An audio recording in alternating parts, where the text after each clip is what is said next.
On a small hill near the town of Vigo de Ton in the Non Valley towers the Thun Castle. Built in the middle of the 13th century, it served as the seat of a noble family called Thun, mighty feudal lords who acted on behalf of the bishop.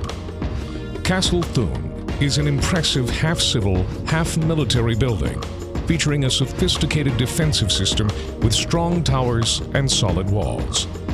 With its precious furniture, the comprehensive library, the venerable halls and rooms, the collection of arms, and the numerous tiled stoves, the castle holds a great architectural and historical value. Gothic, medieval hilltop castle, complete with resident bat colony. Open for visits and guided tours.